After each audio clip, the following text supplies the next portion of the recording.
Salam canlar, gününüz xoş və uğurlu keçsin, kanalıma xoş gəldiniz. Bugün yenə səhər kətən toxumu və kefir qarışımını içirəm. Kefir qarışımının içərisində hətta qaz sütü əlavə elədim. Bu istəyə bağlıdır. İstəsəz sadə sütü əlavə eləyə bilərsiniz, qaz içə bilmirsinizsə.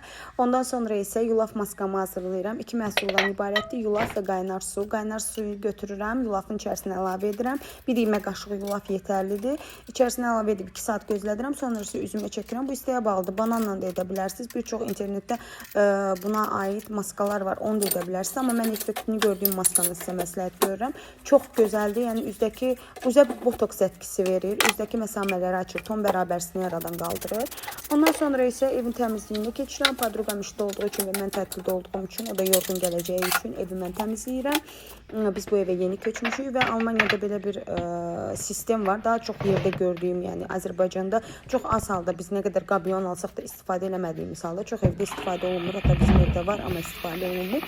Burada isə raxtinada qab yumaq yerinə, hətta xəziyyətə belə deyir ki, raxtinada qab yumayın. Qab yumaq yerinə qab yanına istifadə edir. Çox da yaxşı edirlər. Həqiqətən çox can rahatlığıdır, yəni belə deyim. Sonra isə sildiyim yerləri, təmizlik malzəmələrindən sildiyim yerləri mütləq şəkildə sirkəli su ilə keçirəm. Çünki sirkəli su mənim üçün enerjini aktivləşdirməkdir.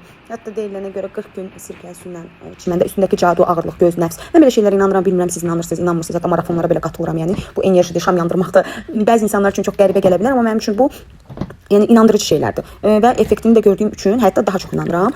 Ondan sonra isə evi təmizlədikdən sonra, yəni süpürdükdən sonra, pilsosumuz yoxdur hələ ki, əfsuslar olsun. Evi süpürürəm, süpürdükdən sonra belə bir silən almışam. İçərisinə suyu doldurursunuz, hətta içərisinə mən sirkəli su doldurdum. Ondan bütün evləri silirəm, təmizləyirəm. Gördüyünüz kimi ev möhtəşəm təmizləyir. Sonra duşa girirəm. Duşa da sirkəli suyla çimirəm və Watsons'dan aldığım, yəni Türkiyədən almışam. Onu Trendyoldan da sifariş edə bilərsiniz. Südlə qəşəngcə saçlarımı, bu saç südü gedir. Südlə qəşəng saçlarımı yumşaldıram, daramaq üçün. Ondan sonra isə hazırladığım ət otu, yəni rozmarini suda qaynadıram mən. Rozmarini saç diblərimə, xalçinka qoya bilərsiniz. Saç diblərimə qəşəngcə onu vururam. Həm saçın tökülməsini azaldır, həm də saçı gürlaşdırır. Bunu xalçinkdə də gözlədə bilərsiniz. Sonra isə Bakıdan aldığım Dyson feni ilə, belə deyim, keşke almazdım, düzləşdiricisini alardım dediyim Dyson feni ilə saçlarımı quruduram. Çünki çox da əlverişli deyil, xoşuma gəlmədi yəni. Yəni mən bütün gün saçlarımı vuran biri deyiləm. Sadəcə qurutmaq və saçımı şəkilləndirmək üçün istifadə edirəm. Amma şəkilləndirməni də hədəf eləmədiyimiz üçün, yəni düzləşdiricisini alsaz, düzləşdiricisini çox tərifləyirlər həqiqətən. Padruqalarımda da var, onlar da çox tərifləyir. Ondan istifadə edirəm. Ondan sonra isə nəyə keçirəm? Saçım üçün ətrə keçirəm. Saç ətirlərini çox sevirəm, saçımdan qoxu gəlməsini. Saç ətrimi istifadə edirəm, bədən ətrimi istifadə edirəm. Ondan sonra isə üzüm üçün yenə Watsons'dan aldığım Türkiyədən çox ucuz bir qiymətə almışdım. Tonerimi üzümə vururam. Yəni bu da çox gözəl effekti var da. Yəni bu tonerin mütləq şəkildə edə bilirsinizsə, ala bilirsinizsə, bunu da sifariş edin. Trendyolda çox ucuz bir qiymətə gələr. Burada isə sizə ətimi göstərirəm. Misirdən padruqam təzə gəlib və Misirdən mənim üçün aldığı ətri gətirib çox möhtəşəm qoxusu var. Çox sevərək istifadə edirəm. Burada isə artıq yeməyimə keçirəm. Özüm üçün hazırladığım zeytlik yemək. Özünüzə yaxşı baxın, öpürəm.